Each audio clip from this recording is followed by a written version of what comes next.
Tuhan itu baik, saudara. Dia mau ngajarin kita rahasia-rahasia kehidupan, rahasia kerajaan sorga, supaya kita boleh mengalami janji Tuhan. Tepuk tangan buat Tuhan.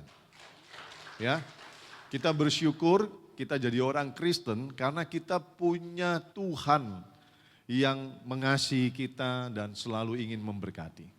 Kita bersyukur kita punya Tuhan yang kasih buku panduan, namanya Alkitab. Sehingga kita boleh mengenal Dia, mengenal jalan-jalannya, mengenal rencananya, mengenal pribadinya melalui firman Tuhan yang kita baca. Dan waktu kita baca firman, Tuhan pasti kasih kita pewahyuan kalau kita buka hati sungguh-sungguh. Nah, kita tidak cuma baca firman, tapi kita juga dengar firman. Seperti pagi ini. Saya percaya kalau kita dengar sungguh-sungguh, pasti firman Tuhan yang berkuasa itu akan mengubahkan paradigma kita, konsep kita, dan juga akan otomatis mengubah hidup kita. Semua siap diberkati? Amin. Kita masih bicara tentang prioritas bulan ini. Ya, tadi minggu pertama Pak Timor memprioritaskan Tuhan, minggu kedua jadikan Tuhan sebagai prioritas, minggu ketiga temanya jangan salah pilih prioritas, dan minggu keempat ini kita akan bicara juga tentang prioritas. Karena ini penting, ya. Prioritas Tuhan atau Mamon. Nah, itu ada dua pilihan. Yuk baca sama-sama, 2, 3. Prioritas Tuhan atau Mamon. Jadi dalam hidup kita ini, saudara, kita ini diperhadapkan pada banyak pilihan. Karena prioritas itu merupakan satu pilihan. Jadi kita dihadapkan beberapa pilihan untuk kita ambil. Nah, firman Tuhan ngajarin supaya kita memilih prioritas yang terbaik. Yaitu pilihlah Tuhan sebagai prioritas kehidupan kita. Memasuki mengawali 2026, kita harus memilih karena prioritas pilihan. Kita harus memilih prioritas kita adalah Tuhan. Di atas segala prioritas yang ada, di atas segala pilihan yang ada, kita harus memilih prioritas kita adalah Tuhan. Karena prioritas itu artinya mendahulukan, mengutamakan. Itu prioritas. Jadi kita harus mengutamakan Tuhan, mendahulukan Tuhan dari yang lain-lainnya. Kita punya banyak pilihan. Apakah kita mau mengutamakan Tuhan? Apakah kita mau mengutamakan pekerjaan kita? Mengutamakan uang, cari uang, bisnis, hobi?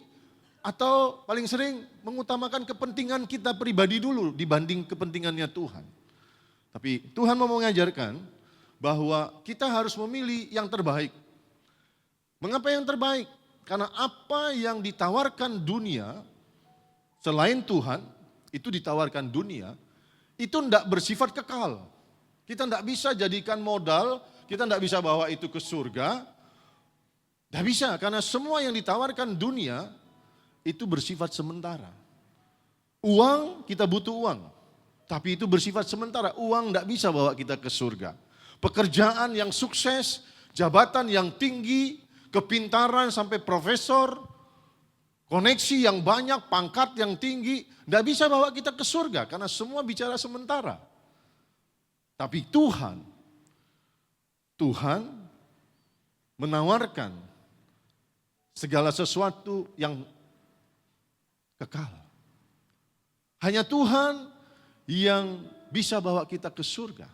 Tapi hebatnya Tuhan tidak hanya menawarkan kekekalan di surga, tapi Tuhan juga menawarkan, menyediakan kehidupan yang penuh dengan kasih, kemurahan, kebaikan selama kita ada di dunia. Nanti saudara akan belajar, kalau kita ikut Tuhan itu luar biasa. Berbeda kalau kita ikut dunia.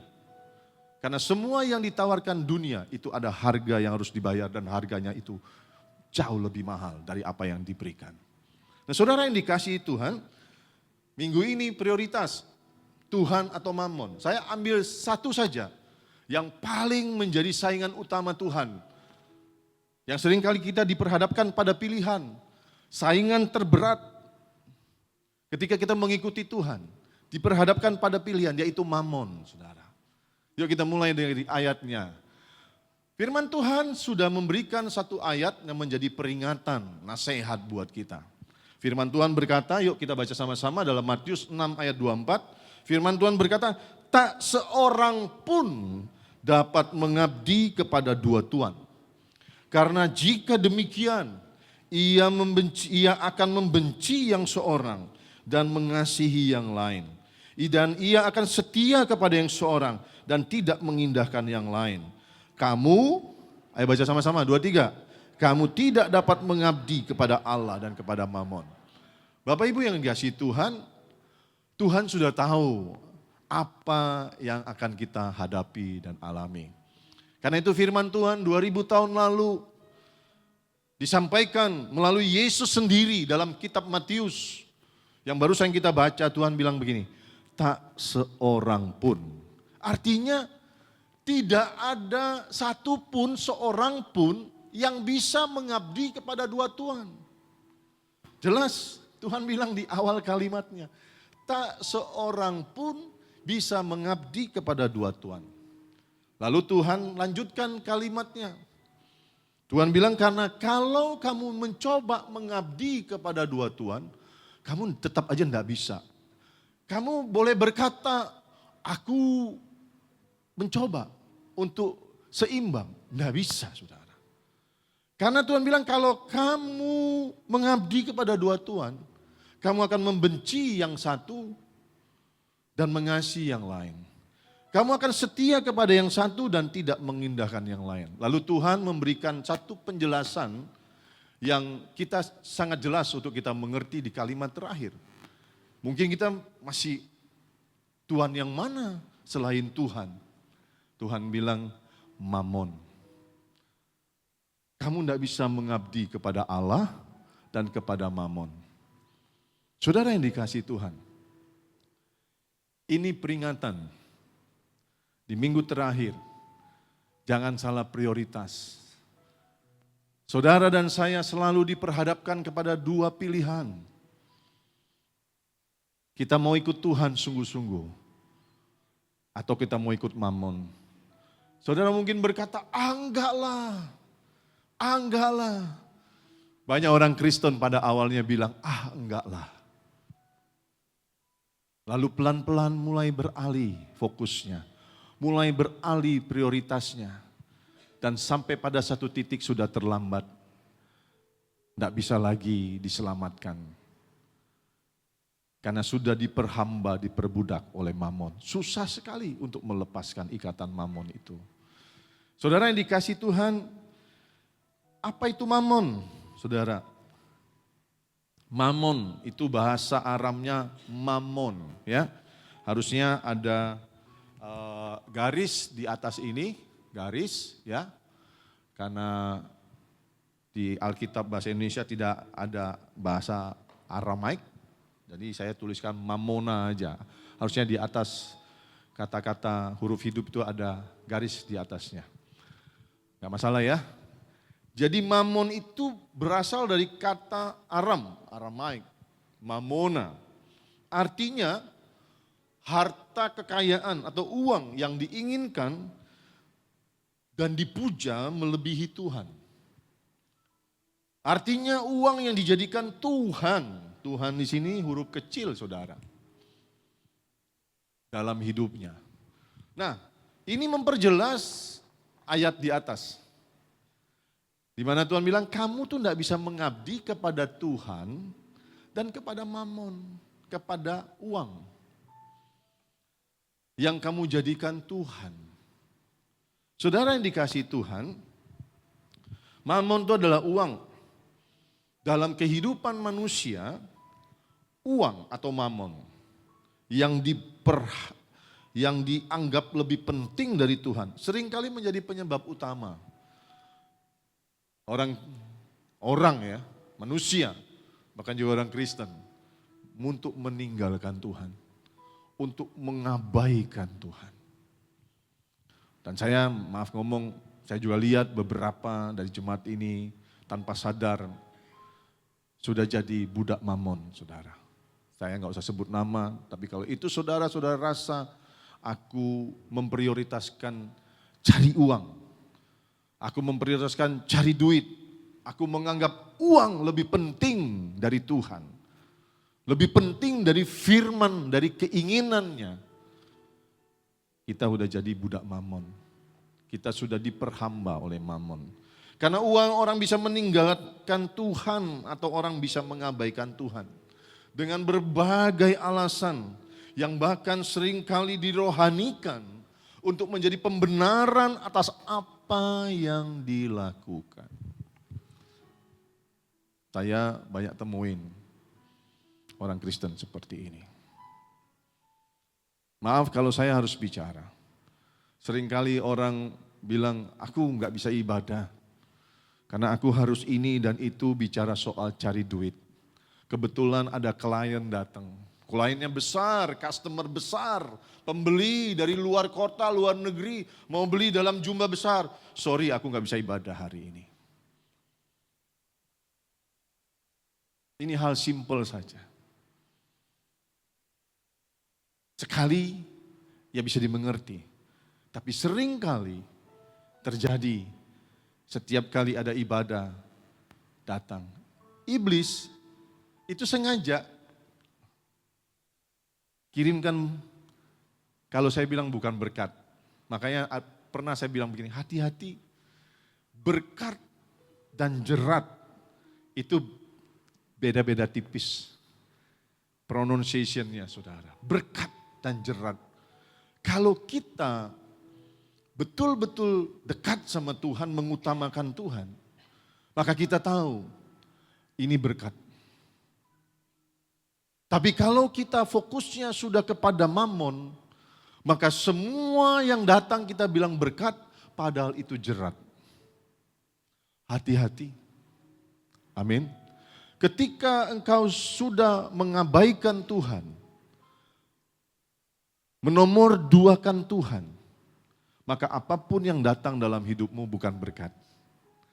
Itu jerat, itu jebakan. Segala sesuatu yang datang, yang kau bisa dapatkan dan miliki, tapi itu membuat engkau jauh dari Tuhan. Membuat engkau tidak menghargai Tuhan lagi, membuat engkau menomorduakan Tuhan. Saya mau bilang itu bukan berkat, itu jerat. Tahu jerat? Itu bukan berkat. Kalau engkau sudah terjerat, engkau tidak bisa menikmati apapun yang kau dapatkan. Engkau terikat, engkau terkungkung, tidak punya masa depan. Jadi sekali lagi, Tuhan mau ajarin kita. Di tahun 2026 di awal ini, yuk kita memilih Tuhan yang utama daripada yang lain. Tapi Pak, ini kan berkatnya besar. Dia datang hari Minggu Pak cari saya. Bukankah kita bisa bilang begini, sorry mister, you can come again tomorrow. Kamu bisa datang lagi besok. Because today is Sunday, I have to go to church. Karena hari ini hari Minggu, aku harus ke gereja. You know I'm Christian. I must go to church. I must pray and worship my Lord Jesus. Karena hari ini hari Minggu, aku Kristen. Aku harus pergi ke gereja untuk berdoa dan menyembah Tuhan. So you can come again tomorrow, sir. Is it okay? Kau bisa datang lagi besok. Today is holiday, today is Sunday. You can come again tomorrow. Kau bisa datang lagi besok. Then we can do business. Dan kita besok bisa berbisnis. Kenapa kita nggak pernah punya sikap seperti itu? Untuk menunjukkan kepada Tuhan, Tuhan kau lebih dari proyek ini. Kau lebih berharga dari kesempatan yang datang hanya secuil proyek. Tuhan bisa kasih berlipat kali ganda. Tapi mengapa kita tidak pernah dapatkan yang berlipat kali ganda? Karena Tuhan tidak pernah lihat ada iman di hatimu, di hidupmu, di pikiranmu. Kau cuma lihat proyek itu, kau abaikan Tuhan. Tuhan tidak lihat imanmu. Makanya tidak ada gunung yang bergeser, tidak ada mujizat besar yang terjadi. Untuk hal-hal sepele engkau gadaikan Tuhan. Kau gadaikan kesempatan, engkau abaikan kesempatan untuk beribadah, untuk datang menyembah Tuhan, untuk ikut doa pengerja, untuk doa puasa. Saya harus ngomong ini sama saudara dengan tegas. Rohanimu tidak pernah bertumbuh kalau cara ikut Tuhan seperti itu. Dan kalau rohanimu nggak pernah bertumbuh, saya mau bilang begini, jangan mimpi engkau dapatkan janji-janji Tuhan. Kau cuma dengar orang ngalami mujizat-mujizat. Saudara yang dikasih Tuhan, karena uang orang bisa meninggalkan Tuhan atau orang mengabaikan Tuhan dengan berbagai alasan. Tapi Pak, aku kan mesti kerja. Kapan lagi kumpulin duit mumpung masih muda? Saya enggak bilang saudara jangan kerja. Saya enggak suruh saudara pengangguran dan ke gereja terus. Enggak, saya juga masih kerja, masih berusaha. Tapi kita memiliki satu prinsip yang kuat. Ketika kita diperhadapkan pada pilihan, uang atau Tuhan, pekerjaan atau Tuhan, hobi atau Tuhan, kepentingan diri sendiri atau Tuhan, kita memilih Tuhan. Itulah yang menyenangkan hati Tuhan. Dan ketika kita menyenangkan hati Tuhan, pintu surga terbuka, jalan tertutup dibukakan, mujizat terjadi. Katakan amin. Boleh kasih tepuk tangan buat Tuhan.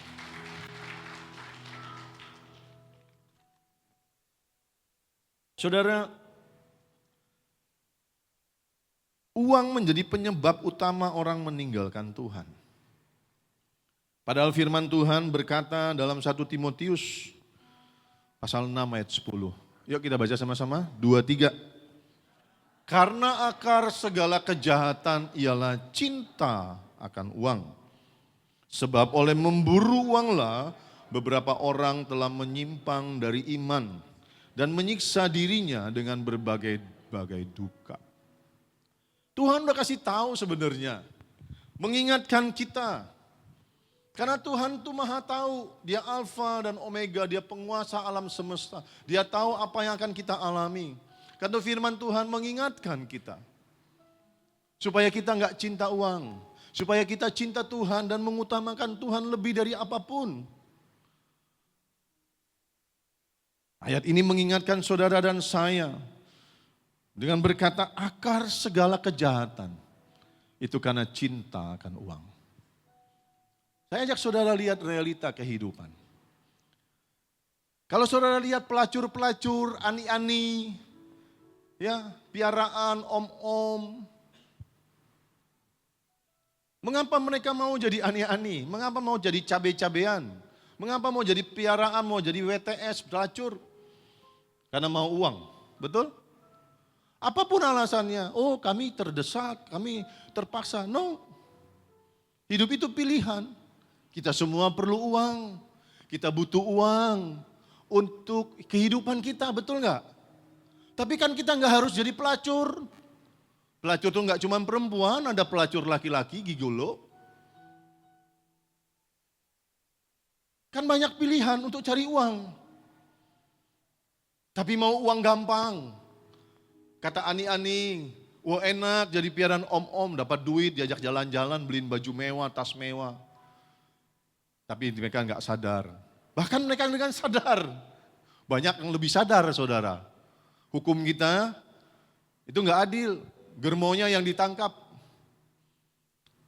Tapi cewek yang dijual dianggap korban. No, banyak yang sadar kok jual diri.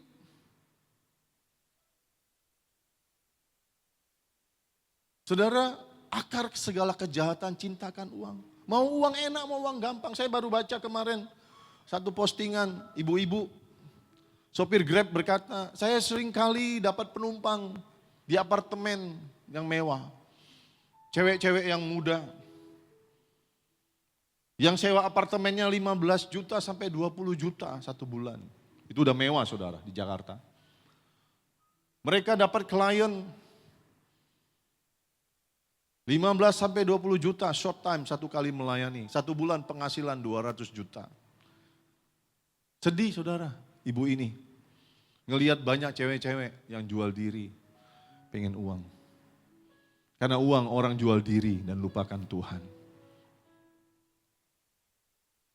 Ada orang yang jual imannya. Karena jabatan. Tinggalkan Kristus supaya nikah sama anak pejabat. Supaya nikah sama anak presiden. Supaya bisa diterima oleh masyarakat Indonesia. Oh, kalau sama-sama nih gampang naik pangkat. Tinggalkan imannya, saudara. Karena jabatan. Ada orang yang melakukan pelanggaran.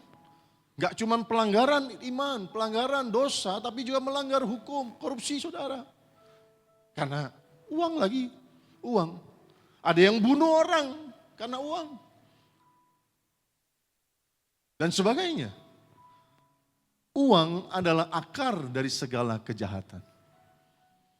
Dan Tuhan berkata, sebab oleh memburu uanglah, bukan mencari uang. Hebatnya Alkitab itu, word by word, kata demi kata, itu punya arti saudara. Memburu dengan mencari uang, itu beda. Memburu uang itu gila-gilaan cari duit. Sampai melupakan Tuhan, mengabaikan Tuhan, mengingkari iman. Itu memburu uang. Kalau mencari uang itu beda, saudara. Tuhan bilang, oleh karena memburu uanglah beberapa orang telah menyimpang dari iman. Dan menyiksa diri dengan berbagai-bagai duka. Tuhan sudah tahu. Waktu kita mulai menggeser Tuhan dari fokus hidup kita. Waktu kita mulai menggeser Tuhan dari prioritas hidup kita. Kita mengalihkan fokus, tenaga hidup kita memburu uang. Kamu pasti menyimpang, kata Tuhan. Dan waktu kamu menyimpang, kamu pasti menderita. Kamu pasti susah. Kamu pasti salah. Hati-hati saudara. Saudara dengar sambil introspeksi. Sayakah yang diingatkan Tuhan itu? Kalau saudara merasa itu saudara mulai berubah, bertobat. Amin. Bilang dengan iman, Tuhan mulai hari ini aku akan jadikan kau prioritas hidupku. Karena aku percaya, katakan, angkat tangan saudara, tangan kanan, bilang, karena aku percaya Tuhan sanggup pelihara hidupku. Tuhan sanggup memberkatiku. Tuhan sanggup buka jalan. Tuhan sanggup menyembuhkanku. Tuhan sanggup memberkatiku. Tuhan sanggup mengangkatku naik tinggi. Amin. Tepuk tangan buat Tuhan. Saudara, untuk menjadikan Tuhan sebagai yang utama dan terutama prioritas, itu kita harus punya iman. Bahwa kalau aku dahulukan Tuhan,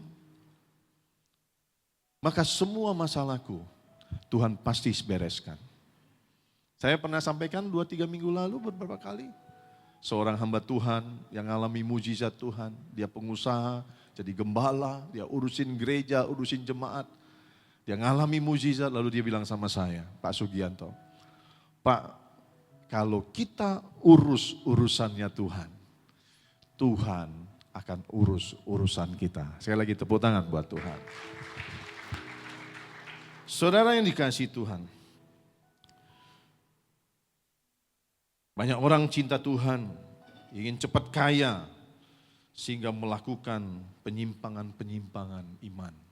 Melakukan dosa. Ada yang mau cepat kaya, berjudi, saudara. Korupsi, menipu, merampok, bahkan membunuh.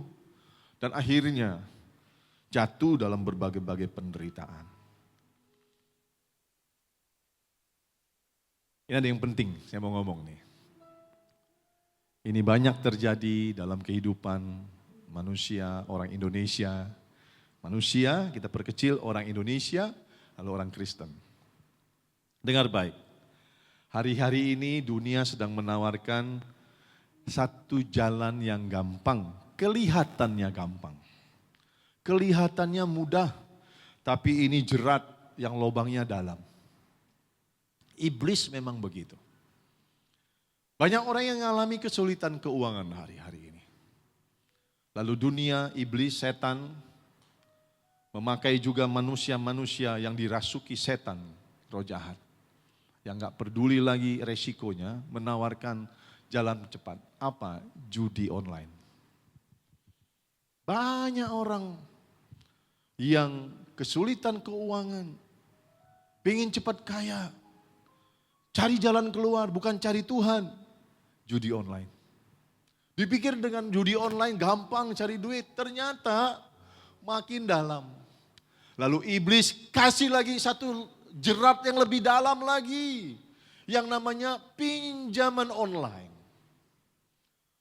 Waduh, dan ini banyak menjerat bahkan juga orang-orang percaya. Dan saya mau bilang sama saudara, perhatikan saya. Kalau itu saudara, coba renungkan. Kalau itu saudara yang kesulitan keuangan, pingin cepat kaya, main judi online, kalah, utang banyak, lalu pingin selesaikan dengan pinjaman online yang bunganya itu bukan lagi buaya lintah darat. Lintah tuh masih isepnya deras.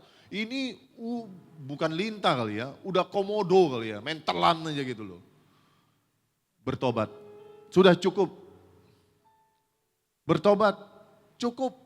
Jangan lagi ngutang sama orang, ngutang sama teman-teman di gereja, ngutang sama keluarga, ngutang sama mana-mana. Cukup, stop. Mulai bilang, Tuhan aku udah tidak sanggup lagi. Ampuni aku Tuhan, kita memang sering kali salah. Ya boleh aja. Dengan segala akibatnya harus kita tanggung. Tapi bertobat, amin. Bertobat. Bilang sama Tuhan, ampun Tuhan, aku salah. Aku tidak cari Tuhan ketika aku dalam keadaan sulit. Aku bertobat, aku mulai cari Tuhan. Tapi hutang harus dibayar, iya hadapi. Bilang saat ini aku lagi nggak ada uang. Kalau ada nanti aku cicil ya. Berani hadapin saudara. Berani hadapin. Digebukin sama debt collector. Rumahnya ditongkrongin, motor diambil, ya udah ambil. Rumah ambil, ambil semua, beresin. Mulai dari nol. Bahkan kalau mau mulai dari minus, nggak apa-apa. Tata hidupmu bersama Tuhan. Kalau kita bersama Tuhan, menjalani kesulitan kita, tidak lama saudara. Tuhan sanggup memulihkan, katakan amin. Tuhan sanggup memberkati. Tuhan sanggup menolong, Tuhan sanggup melepaskan kita. Saya mau ingatin saudara, cukup. Yang suka-suka berhutang, cukup stop berhutang. Datengin orang yang kita utangin. Bilang sorry, aku memang janji mau bayar. Tapi aku belum bisa bayar, aku janji. Aku akan cicil. Saudara punya utang lama 5-6 orang, totalin berapa? Mulai. Ini janji mau dibayar bulan Januari, Februari, Maret. Kan kalau orang utang itu, nih saya mau kasih tahu ya sebelum saya lanjut. Ini agak geser dikit. Ini saya tidak rencana ngomong ini. Tuhan suruh saya ngomong di jemaat. Perhatikan, kalau orang mau berhutang, semua dia janjiin sama kita. Eda, apa? Ibu, sister, Pak, Ito, Lai, pinjamlah duit. Bulan depan ku bayar. Kalau enggak potong telingaku katanya. Kupingnya dia janjiin dipotong. Bahkan kepalanya pun dia janjikan. Potong kepalaku kalau aku enggak bayar bulan depan. Tapi bulan depan dia cuek-cuek aja. Karena itu jangan pernah termakan janji orang yang mau berhutang sama kita. Saya kasih tahu kepada seluruh jemaat di sini, di Kulkul, tolong. Jangan pernah kasih hutang sama orang. Kalau enggak mau hubunganmu rusak. Jangan pernah kasih hutang sama orang kalau hatimu tidak mau dikamiri. Kalau enggak mau sakit hati. Jangan pernah kasih utang sama orang. Kalau ada orang berhutang, pinjamlah aku 500 ribu. Gak usah kasih, bilang aku gak bisa kasih utang walaupun aku punya uang. Apalagi saudara memang lagi juga gak punya uang. Karena firman Tuhan berkata, berilah dari apa yang ada padamu. Kalau engkau gak punya, gak usah kasih. Tapi kalau engkau punya sedikit, ada yang engkau tergerak kasihan, ya bantu. Dia mau pinjam 500 ribu, engkau gak bisa kasih, ya kasih 100 saja. Gak usah pinjemin. Aku gak bisa hutangin kamu, aku juga gak banyak lebih. Ini aku tolong ya 50 ribu, 100 ribu. Kalau dia mau ambil sudah, relakan, saudara memberkati. Kalau dia nggak mau, ya udah, ya nggak mau ya urusan dia. Mau sakit hati, mau marah, kecewa, urusan dia. Amin. Karena 99% orang berhutang pasti tidak tepat janji. Pasti tidak tepat janji. Nah, saya mau ngomong balik lagi nih kepada orang yang suka berhutang. Tolong stop berhutang.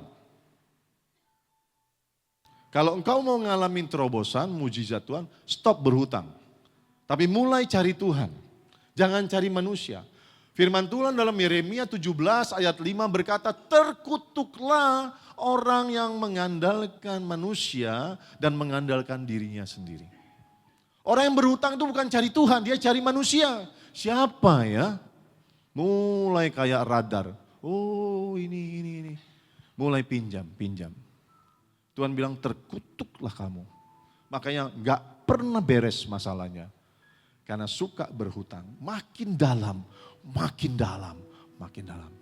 Kalau itu saudara, stop.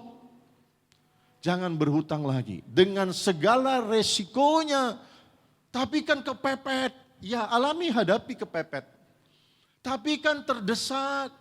Tapi kan dicari debt collector, ditagi-tagi, ya hadapin. Tapi jangan berhutang lagi. Cari Tuhan, Tuhan. Ambil kalimat dari Raja Yosafat. Saya dulu ngalamin banyak utang. Catat, kami taruh di kertas. Kami lipat, kami berdoa. Saya bilang sama Tuhan, Tuhan, aku enggak tahu bagaimana bayar. Toko sudah habis barangnya. Aku enggak tahu gimana cara bayar. Tapi kami percaya Engkau sanggup menolong kami dengan caramu yang ajaib. Tepuk tangan buat Tuhan. Mulai cari Tuhan, saudara. Kita mungkin enggak punya ide bagaimana menyelesaikan utang. Tapi Tuhan punya banyak cara untuk menolong kita. Tapi pegang mic enggak? Yuk kita nyanyi satu lagu yuk. Yang biasa saya juga suka nyanyiin. Kau selalu punya cara. Yuk. Silakan Pak. Cego. Kau selalu punya cara. Yuk angkat tangan. Ngomong sama Tuhan. Untuk menolongku. Kau selalu punya cara. Untuk ajaibanmu. Kau dahsyat dalam segala perbuatanmu. Dan ku tenang di dalam caramu. Kau selalu punya cara untuk menolongku. Kau selalu punya jalan keajaibanmu. Kau dahsyat dalam segala perbuatanmu. Dan ku tenang di dalam caramu. Tepuk tangan buat Tuhan. Dia dahsyat, dia ajaib, dia mampu memulihkan hidup kita. Jadi kalau saudara hari ini ngalami masalah apapun, keuangan atau apapun. Kalau udah mulai mengandalkan manusia, koneksi, apapun. Bertobat saudara. Mulai cari Tuhan. Dia selalu punya cara. Dengan segala keajaibannya. Untuk menolong kita. Sekali lagi bilang amin. Saudara yang dikasih Tuhan. Mengawali 2026 ini. Sekali lagi firman Tuhan berkata. Kita harus jadikan Tuhan sebagai prioritas dalam kehidupan kita. Amin. Cari dia. Yang terlebih dahulu cari dia dalam segala hal. Utamakan dia. Geser semua yang lain, jadikan dia yang utama. Senangkan dia. Tanya Tuhan, apa rencanamu, apa kehendakmu, apa yang kau sukai. Jangan jadikan yang lain itu pengganti Tuhanmu. Jangan ganti Tuhan dengan apapun dari dunia ini. Amin. Jangan jadikan apapun sebagai ganti Tuhan kita Yesus. Jangan, saudara. Tapi jadikan Dia Tuhan. Segalanya hanya untuk kemuliaan Dia. Seperti nasihat firman Tuhan berkata, apapun yang kamu lakukan, lakukanlah seperti untuk Tuhan. Bukan untuk manusia, bukan untuk siapapun, bahkan bukan untuk dirimu sendiri. Kalau hidupmu betul-betul tertuju kepada Tuhan. Seperti Paulus berkata, aku mengarahkan pandanganku ke depan pasti. Dan berlari-lari untuk masuk kepada tujuan, yaitu panggilan dalam Kristus Yesus. Luar biasa, saudara. Kita akan terus berlari bersama Tuhan. Tak jalan, ada percepatan. Katakan ada percepatan. Di dalam Tuhan itu ada percepatan. Cepat, saudara. Yusuf dari penjara, Tuhan angkat jadi Perdana Menteri. Ada percepatan. Tapi percepatan kita bukan karena main judi online supaya beres masalahnya. Bukan. Bukan korupsi, bukan nipu orang. Bukan. Tapi cari Tuhan dan Tuhan akan ajari jalan-jalannya buat kita. Amin. Yeremia 17 ayat 7 berkata, diberkatilah orang yang mengandalkan Tuhan. Yang menaruh harapan hanya kepada Tuhan. Hanya kepada Tuhan. Kalimat itu jelas. Yang menaruh harapan hanya kepada Tuhan. Bukan kepada Go Champion, apalah namanya. Tidak, saudara. Taruh harapan kepada Tuhan. Berjalan, bekerja. Tuhan bikin percepatan. Katakan bikin percepatan. Tuhan harus jadi prioritas. Jangan gantikan dengan apapun dari dunia ini. Ya, jangan tukar Tuhan dengan apapun. Saya kasih peringatan.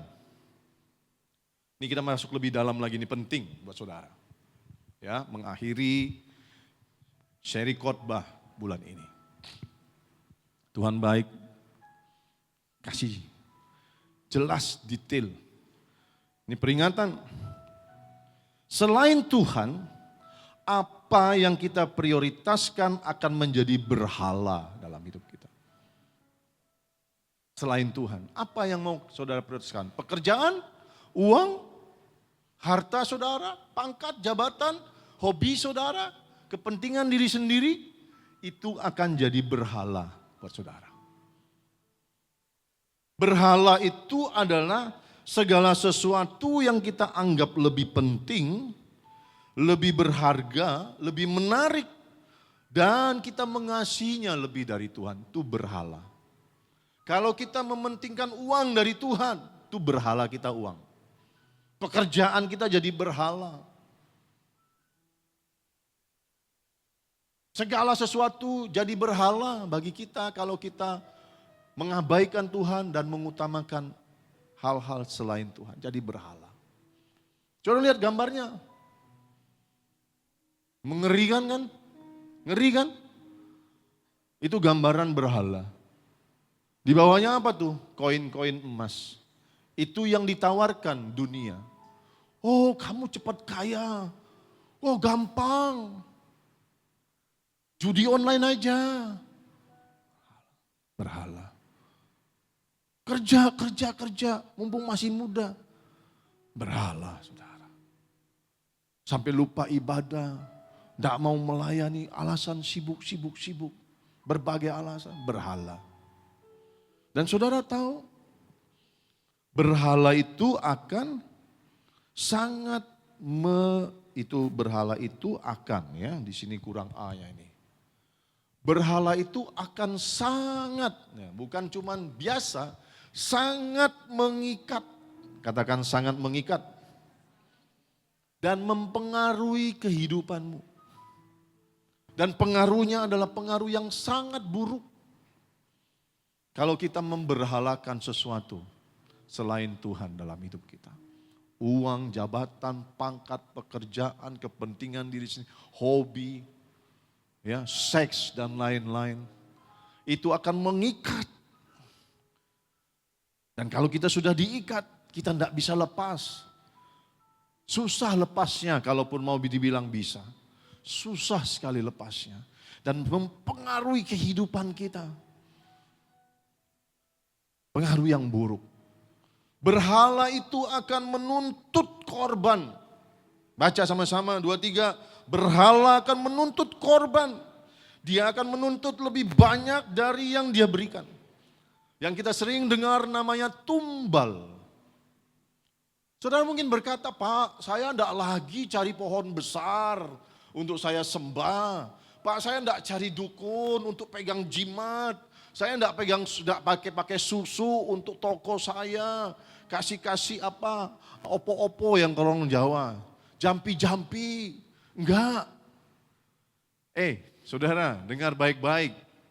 Dulu iblis nipu kita dengan hal begitu. Iblis juga ngalami kemajuan zaman. Sekarang dia enggak suruh-suruh kita cari dukun, kuburan, pegang jimat berhala. Tapi tanpa sadar kita terjebak, terjerat dengan apa yang dia tawarkan. Yaitu apa? Cinta uang. Dia bikin kita makin sibuk, dia kirim pelanggan-pelanggan yang banyak. Dia kasih hobi-hobi yang baru. Dia kasih masalah sama kita sehingga kita tidak fokus sama Tuhan. Lebih fokus sama masalah. Dan akhirnya kita jadi berhalakan itu semua selain Tuhan. Perhatikan, semua yang kita anggap lebih penting, lebih menarik, lebih berharga, lebih kita mengasihinya. Kita mulai beralih fokus daripada Tuhan, itu berhala buat kita. Dan berhala itu akan menuntut lebih banyak dari yang dia berikan. Tumbal, saudara. Tidak lagi jimat-jimat. Seolah-olah itu biasa. Seolah-olah itu wajar. Bahkan kita diajarin iblis untuk merohanikan alasan itu. Tanpa sadar kita udah masuk dalam penyembahan berhala. Dan dia akan tuntut lebih banyak dari yang dia beri. Apa yang dia tuntut, apa yang harus kau korbankan? Pernikahanmu.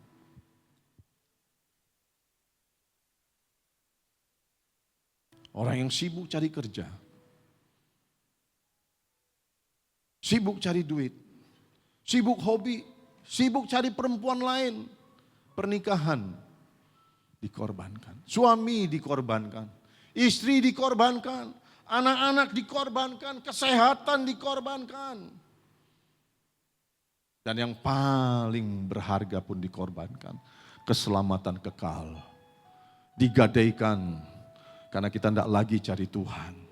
Iman digadaikan. Saudara yang dikasih Tuhan. Jika engkau memberhalakan sesuatu dari dunia ini.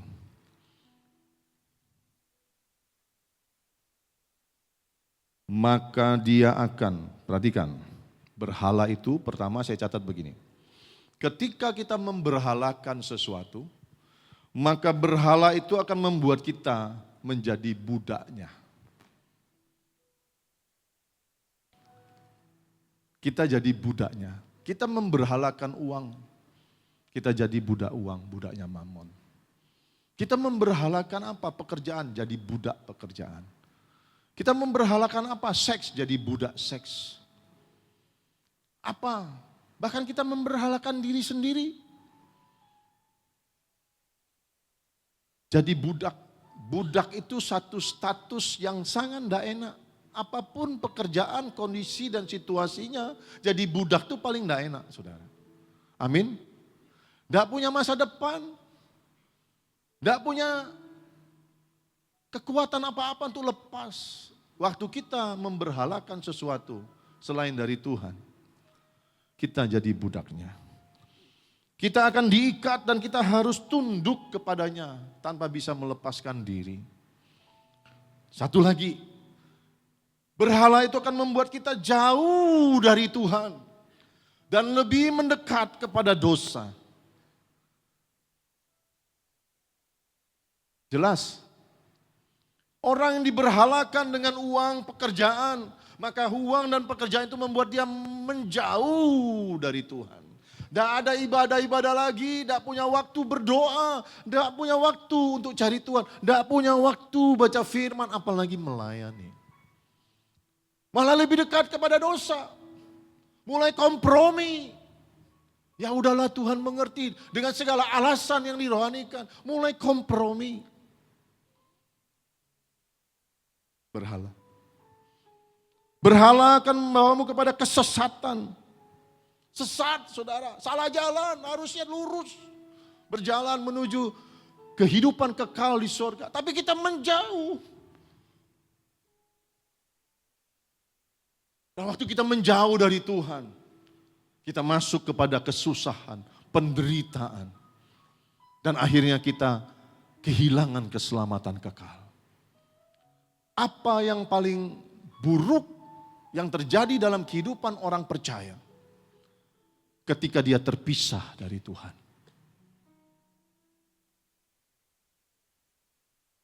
Adam dan Hawa waktu dia di Taman Eden, mereka di Taman Eden, semuanya ada.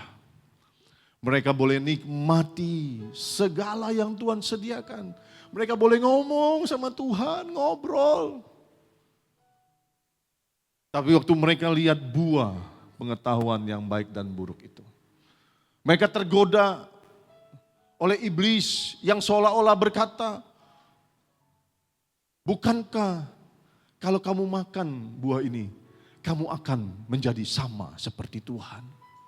Iblis seringkali nipu kita, makanya namanya raja tipu, saudara. Alkitab mencatat ketika Hawa melihat buah itu, tampak bagus, merah, apel ya, digambarkan buah itu apel. Alkitab juga mencatat, waktu dia melihat, maka tertariklah hatinya. Lalu dia berpikir, nah tuh mulai mata, hati lalu berpikir, oh iya ya. Lalu diambillah dan dimakan. Dosa masuk. Waktu dosa masuk, Alkitab berkata, mereka diusir dari Taman Eden. Dan Allah berkata, mulai hari ini terkutuklah tanah di mana kamu tinggal. Kamu akan bersusah payah. Kamu akan menderita kesakitan waktu hamil. Perhatikan, waktu kita memberhalakan sesuatu, berhala akan membawa kita keluar dari Taman Eden. Bahwa kita jauh dari Tuhan, terpisah dari Tuhan. Waktu kita terpisah dari Tuhan, terkutuklah kita, menderita, susah, dan kehilangan keselamatan kekal. Saya mau tanya saudara, ini yang saudara cari? Ini yang saudara jeri lelah, cari, upayakan kerja keras. Mau kayak gini? Memberhalakan pekerjaan, usaha, uang, jabatan, keinginan dirimu dengan segala akibatnya seperti ini? Mau? Tentu enggak. Kalau saudara normal, waras, engkau beriman, engkau udah tahu Tuhan bilang jangan. Jangan. Ayo mulai utamakan Tuhan dalam hidupmu. Amin. Berhala itu akan bawa engkau jauh dari Tuhan. Saya kasih lihat. Yeremia pasal 32 ayat 33 sampai 35. Di situ ayat 35 aja ya. Ayat 32, 33, 34 saya baca. 33, 34 saya baca. Firman Tuhan dalam Yeremia 32, 33 sampai 35.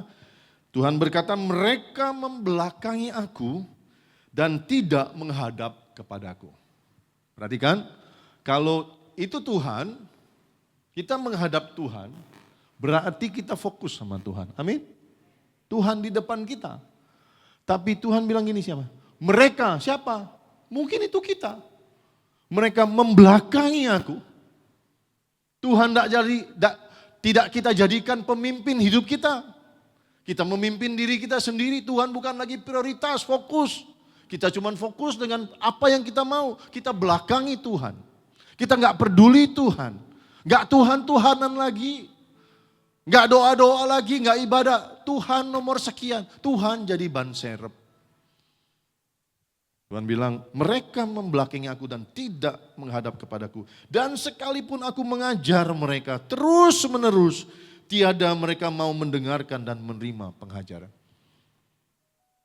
Tuhan bilang, sudah disampaikan dari minggu 1, 2, 3, 4 sama Pak Timur sama Pak Ferry, diajar terus. Tetap aja nggak mau. Bebal, keras hati.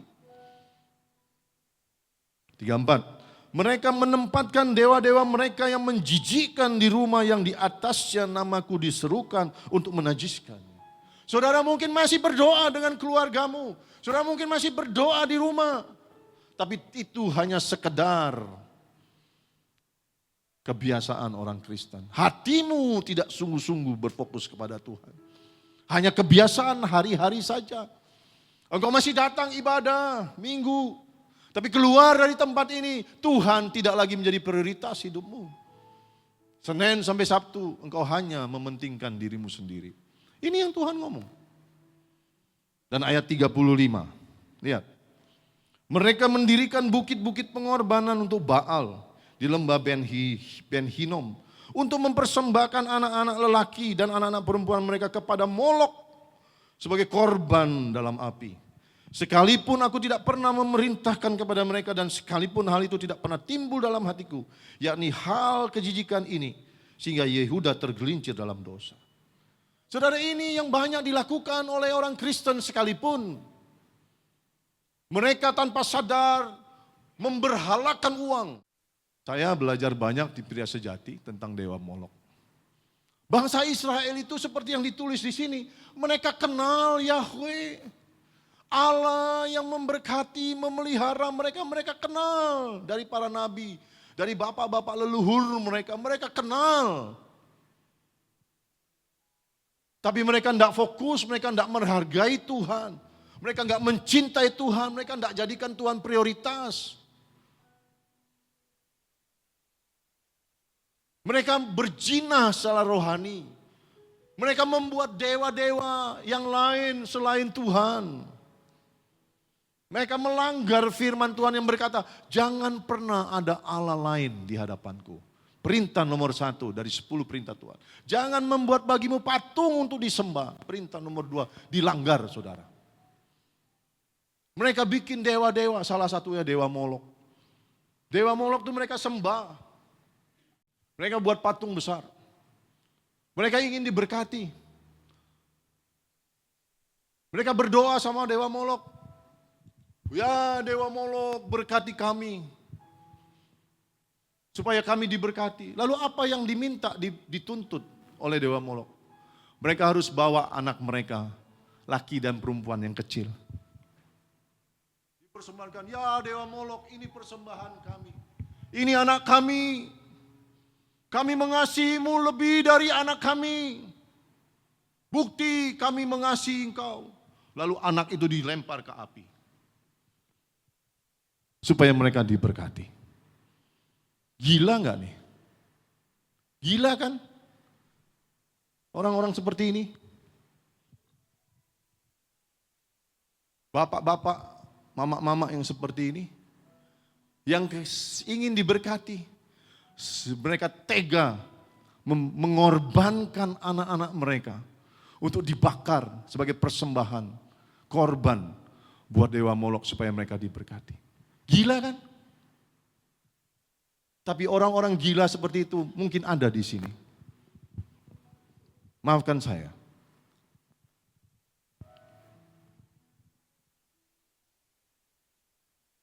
Tapi orang-orang gila zaman dulu tuh mungkin ada di sini. Yang lagi dengerin firman ini. Yang rela mengorbankan keluarga. Rela mengorbankan anak-anaknya. Laki dan perempuan. Sebagai korban. Hanya untuk diberkati. Yang tanpa sadar mereka punya Dewa Molok dalam kehidupan sehari-hari. Dan mungkin itu saudara.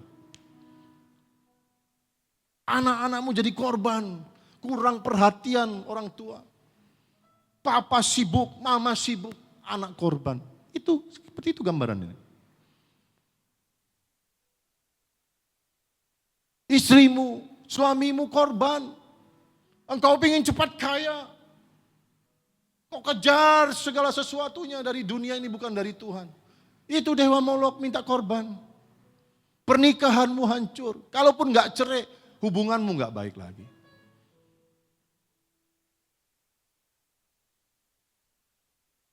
Firman Tuhan hari ini jelas bukain semua sesuatu. Mari kita tangkap firman ini. Amin.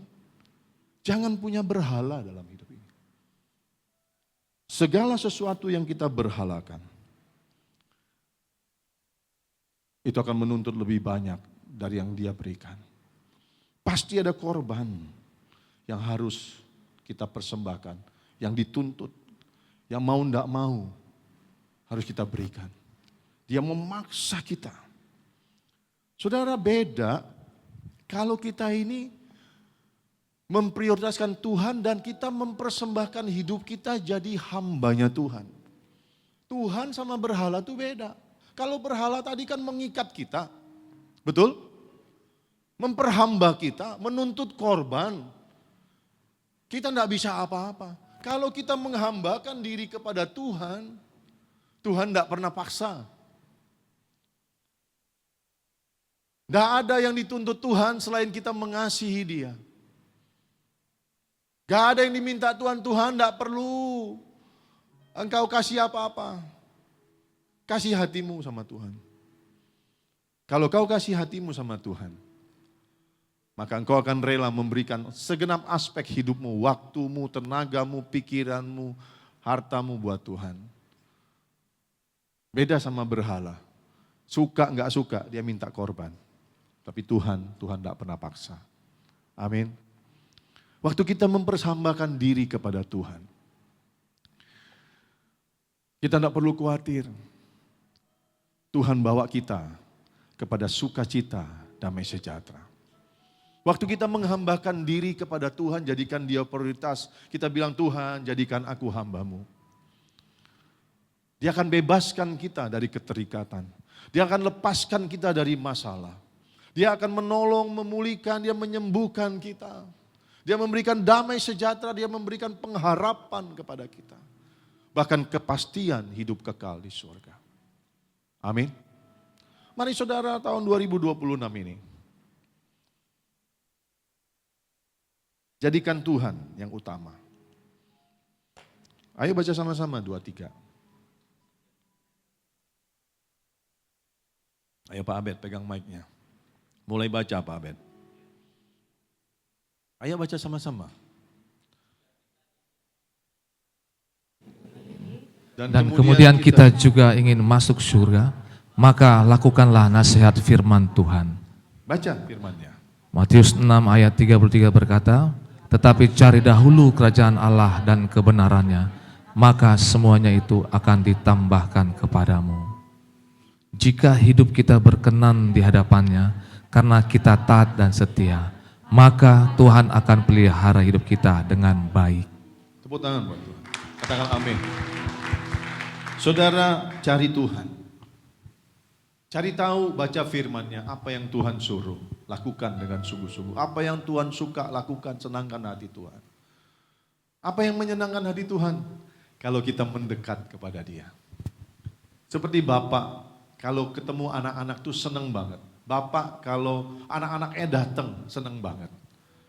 Hari ini tadi saya ketemu Mei sama anak-anak di bawah, lagi naik tangga, tanya sama Grace. Grace, mau ngapain hari ini? Mau lihat bolang, mau jenguk bolang yang tinggal di rumah Pak Dharma dan Bu Lisbeth. Saya bisa rasain bolang nanti waktu cucu-cucu anak-anak mantu datang. Senangnya pasti. Saya juga anak-anak di luar kota, mungkin gak bisa hadir tapi video call. Senang sekali. Bapak senang kalau kita itu datang. Bapak senang kalau kita berkumpul di rumahnya, rame-rame begini. Bernyanyi, menari, memuji Dia. Tuhan senang saudara. Bapak senang kalau kita secara pribadi masuk kamar, doa sama Dia secara pribadi sebagai kekasih, intim sama Dia. Bapak senang saudara. Mari kita senangkan hati Bapa. Amin. Kalau saudara bingung, apa yang menyenangkan hati Tuhan? Ya waktu kita mau datang sama dia, memuji dia, menyembah, ngobrol sama dia. Dan waktu Bapa disenangkan, kita diberkati Tuhan. Amin. Ini janji Tuhan sekali lagi, baca. 1 Timotius 4 ayat 8 sampai 10. Latihan badani terbatas gunanya. Tetapi ibadah itu berguna dalam segala hal. Karena mengandung janji. Baik untuk hidup sekarang ini maupun untuk hidup yang akan datang. Perkataan ini benar dan patut diterima sepenuhnya. Itulah sebabnya kita berjerih payah dan berjuang. Karena kita menaruh pengharapan kita kepada Allah yang hidup. Juru selamat semua manusia. Terutama mereka yang percaya. Ayo kita beribadah. Waktu kita beribadah, maka ibadah kita itu baik di gereja, di rumah, mengandung janji. Janji apa? Tuhan akan pelihara kita. Tuhan akan tolong kita untuk hidup saat ini di bumi dan untuk hidup dalam kekekalan. Saudara lihat bahasa Inggrisnya bagus, saudara. Training your body helps you in some ways. Training itu latihan. Latihan badani menolongmu dalam berbagai hal. But devotion itu artinya kesetiaan, ketaatan, fokus sama Tuhan. Itu artinya, but devotion to God helps you in every way. Kalau di sini in some way terbatas, hanya beberapa. Latihan badani, kerja, cari duit, terbatas. Tapi ketaatan, fokus sama Tuhan, menolong kita dalam segala hal. Yang hebat tuh di sini. Baca ya. It brings you blessings in this life and in the future life too. Waktu kita devotion to God, fokuskan hidup kita kepada Tuhan, taat, prioritaskan Dia, maka itu membawa kita banyak berkat. Blessingsnya pakai banyak S, itu kata jamak, bukan satu. Blessings, banyak berkat untuk hidup ini, in this life, now, and in the future life too. Untuk kehidupan di masa mendatang juga. Luar biasa ya. Yuk kita fokus sama Tuhan. Bangkit berdiri saudara, kita akan akhiri. Saya kasih gambar ya. Siapa yang diberkati? Tepuk tangan buat Tuhan. Ini ada gambar nih, sebelum kita doa. Saya baru lihat, saya mau kasih kesaksian sama saudara. Ada seorang atlet judo yang bertanding di Olimpiade 2024 di Paris. Dari Serbia, negara Serbia. Namanya Nemanja Mazdov. Waktu dia tanding, dia masuk arena untuk tanding, atlet judo ini, dia kasih tanda salib, kayak orang Katolik. Atas nama Bapa, Putra, dan Roh Kudus, amin. Waktu dia masuk, kasih tanda salib. Ternyata itu dianggap melanggar peraturan. Dia dihukum 5 bulan gak boleh tanding. Lalu dia disuruh minta maaf kepada publik kalau dia salah. Tapi apa yang dia lakukan? Dia bilang no, enggak. Aku tidak akan minta maaf. Karena aku adalah orang Kristen. Apa yang aku lakukan itu untuk menunjukkan aku percaya kepada Tuhan. Dan aku punya Tuhan yang namanya Yesus. Aku tidak akan minta maaf, dia bilang. Apapun resikonya. Sekalipun tidak boleh tanding, sekalipun tidak bisa jadi juara, tidak apa-apa. Yesus tidak tergantikan. Sekali Yesus, tetap Yesus. Tepuk tangan buat Tuhan. Dan Yesus tunggu saudara untuk juga berkata itu dalam hidup saudara.